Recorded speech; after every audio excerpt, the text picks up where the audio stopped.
ঢেঁড়স বা ভেন্ডি তোমরা অনেকেই অনেকভাবে রান্না করে খেয়েছো, কিন্তু এইভাবে ডিম দিয়ে ঢেঁড়স কখনো রান্না করেছো? আমি বাজি ধরে বলতে পারি যারা ঢেঁড়স একদম পছন্দ করে না বা পাতে তুলতে চায় না, তারাও এই রেসিপিটা একবার খেলে বারবার চেটে খাবে। হ্যালো এভরিওয়ান, আসসালামু আলাইকুম, welcome back to my channel Zakia's cooking blog থেকে আরও একটি নতুন রেসিপি দেখার জন্য সবাইকে স্বাগতম। আজ আমি তোমাদের সাথে শেয়ার করব খুবই মজাদার ঢেঁড়সের একদম ইউনিক একটা রেসিপি। তো বন্ধুরা, ঢেঁড়সের রেসিপিটা কিভাবে তৈরি করি চলো দেখা যাক। এখানে আমি কিছু ঢেঁড়স নিয়েছি একদম জালি জালি, আর ঢেঁড়সগুলো নর্মাল পানি দিয়ে খুব সুন্দর করে ধুয়ে নিব কয়েকবার। আর ঢেঁড়সের যে মাথা আগাগুলো ছিল সেগুলো ভেঙে নিয়েছি।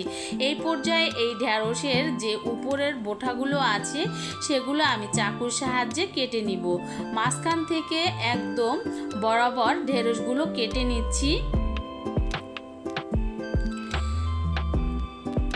ঢেঁড়সের রেসিপি তো অনেকেই অনেকভাবে তৈরি করে খেয়েছো, এভাবে একবার হলেও তৈরি করে খেয়ে দেখো কতটা লোভনীয় আর কতটা মজাদার। তাই ভিডিওটি একটুও স্কিপ না করে শুরু থেকে শেষ পর্যন্ত একদম মন দিয়ে দেখো। ভিডিওটি স্কিপ করলে কিন্তু রান্নার গুরুত্বপূর্ণ কোনো পার্ট বাদ পড়ে যেতে পারে, আর তাহলে কিন্তু আশানুরূপ আসল স্বাদ ও ঘ্রাণটা একদমই পাবে না। আর হ্যাঁ, আজকের এই রান্না আমি এমন একটা সিক্রেট মশলা ব্যবহার করছি যা এই সাধারণ ঢেঁড়স ডিম তরকারির স্বাদ এবং ঘ্রাণ এক লাফে 100 গুণ বাড়িয়ে দেবে। এই মশলাটার জন্য আজকের রেসিপিটা একদম আলাদা ও অতুলনীয়। তো বন্ধুরা, ঢেঁড়সগুলো কেটে নিয়েছি। এখানে ঢেঁড়সে রান্না করার জন্য যে মশলাগুলো ব্যবহার করব সেগুলো তো দেখতেই পেয়েছো কি কি নিয়েছি। টমেটো, কাঁচামরিচ, আদা, রসুন আর পেঁয়াজ, এগুলো ভালোভাবে ব্লেন্ড করে নিব। তোমরা চাইলে কিন্তু পাটায় পিষে নিতে পারো। আর এই তো ঢেঁড়স রান্না করার জন্য এখানে আমি ডিম নিয়েছি। এখানে আমি 2টো ডিম নিব, আর তোমরা চাইলে কিন্তু ডিমটা বাড়িয়ে কমিয়ে নিতে পারো। তো এখানে আমি বড় সাইজের 2টো ডিম নিয়েছি। ডিম 2টো ভেঙে গলিয়ে নিব একটা চামচের সাহায্যে। তো ডিম 2টো ভেঙে গলিয়ে নিয়েছি। এই পর্যায়ে এখানে আমি 3টো সিদ্ধ আলু নিয়েছি। তো বন্ধুরা, এখানে 3টা সিদ্ধ আলু নিয়েছি। তোমরা চাইলে আলুটি স্কিপ করে যেতে পারো। আর এই আলুটা দেওয়ার কারণে কিন্তু ঢেঁড়সের স্বাদটা আরও দ্বিগুণ বাড়িয়ে দিবে। যেহেতু আমার ঘরে ছোট বাচ্চা আছে, ওরা আলু খেতে পছন্দ করে, ওদের জন্য আলু নিয়েছি। আর তোমরা যদি আলু পছন্দ না করো, আলুটা স্কিপ করে যেতে পারো। তো দেখো, আলুগুলো আমার কাটা হয়ে গিয়েছে। এই পর্যায়ে চলে আসলাম চুলায় একটা প্যান বসিয়ে দিয়েছি। আর এখানে পর্যাপ্ত পরিমাণে তেল দিয়ে তেলটাকে সুন্দর করে গরম করে নিতে হবে। ঢেঁড়স বা ভেন্ডির নামটা শুনলে কি ঘরের পিচ্চি বাচ্চারা থেকে শুরু করে বড়দের অনেকেই মুখটা ভার হয়ে যায়। ঢেঁড়সের পিছল ভাপের জন্য অনেকেই এটি খেতে চায় না, কিন্তু বিশ্বাস করো, ঢেঁড়স ডিমের জাদুকরি রেসিপি বানালে ঢেঁড়স অপছন্দ করার মানুষটি প্লেট থেকেও চেটেপুটে খাবে। তো দেখো, আমি এখানে তেলটা গরম করে ডিমটা ভেজে নিব। তো তোমরা চাইলে যে যেরকম করে সাইজ করে কেটে নিতে পারো। তো এখানে আমি ছোট ছোট যতটা সম্ভব টুকরো করে ডিমগুলো খুন্তির সাহায্যে কেটে নিচ্ছি। তো একটু উল্টিয়ে পাল্টিয়ে ভেজে ছোট ছোট টুকরো করে কেটে সুন্দর করে ভেজে নিব।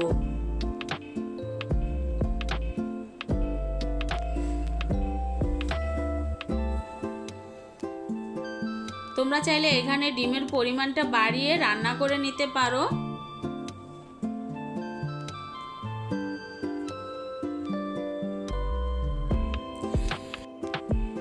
তো দেখো, ডিমগুলো ছোট ছোট টুকরো করে আমি খুন্তির সাহায্যে কেটে নিলাম এবং এই পাশ ওই পাশ সুন্দর করে ব্রাউন কালার করে ভেজে নিয়েছি। এই পর্যায়ে ডিমগুলো আমি কড়াই থেকে তুলে নিব এক এক করে।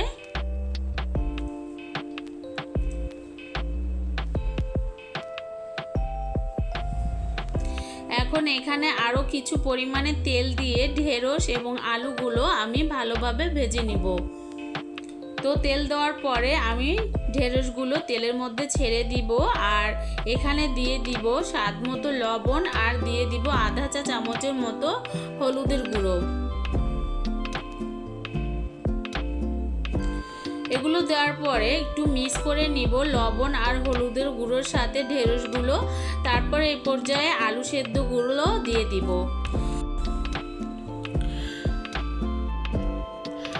ঢেঁড়স আলুগুলো মিডিয়াম আঁচ করে হালকা করে ভেজে নিতে হবে। নেড়ে চেড়ে কিছু সময় হাতে নিয়ে এরকম করে ভেজে নিলে ঢেঁড়সের যে একটা পিছল পিছল ভাব সেটা কিন্তু থাকবে না একদমই। এরকম করে ঢেঁড়সটা ভেজে নিলে ঢেঁড়সের রান্না খেতে অনেক অনেক স্বাদ বেড়ে যাবে এবং অনেক লোভনীয় হবে। তো তোমরা যারা ঢেঁড়সের পিছল পছন্দ করো না, সেই ক্ষেত্রে এখানে কিন্তু ঢেঁড়সটা সুন্দর করে ভেজে নিতে পারো।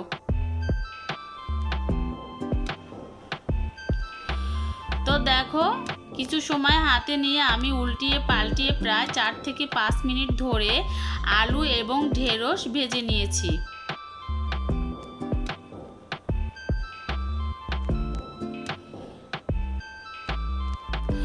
তো ঢেঁড়স এবং আলুগুলো ভাজা হয়ে গিয়েছে। এই পর্যায়ে এগুলো আমি কড়াই থেকে তুলে নিব।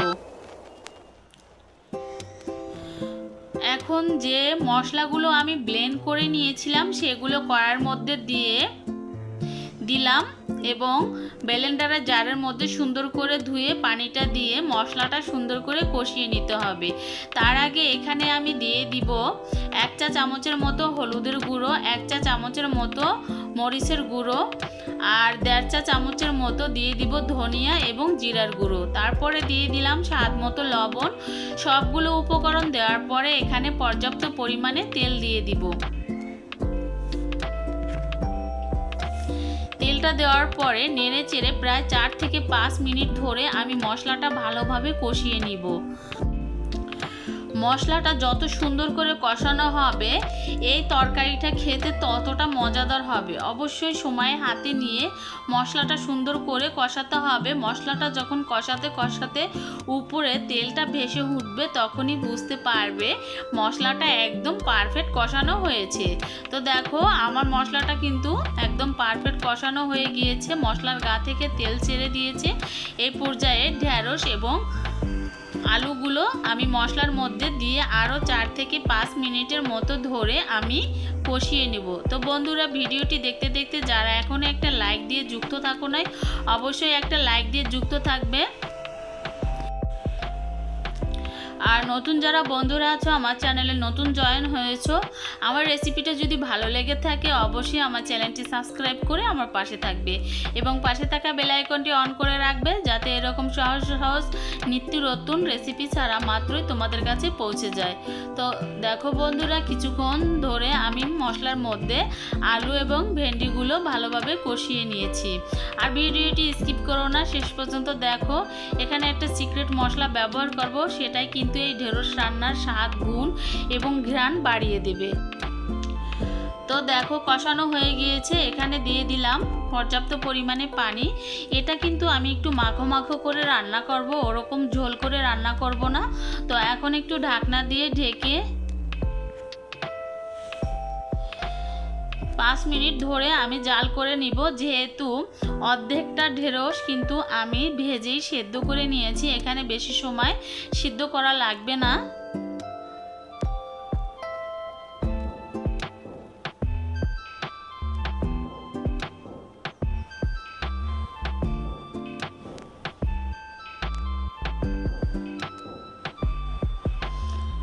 তো দেখো কিছু সময় ধরে ঢাকনা দিয়ে ঢেকে আমি জাল করে নিব এবং এই পর্যায়ে তরকারি কিন্তু বলকটা চলে আসবে আর যতটা ঢেঁড়স সেদ্ধ হয় নাই সেটা কিন্তু সেদ্ধ হয়ে যাবে।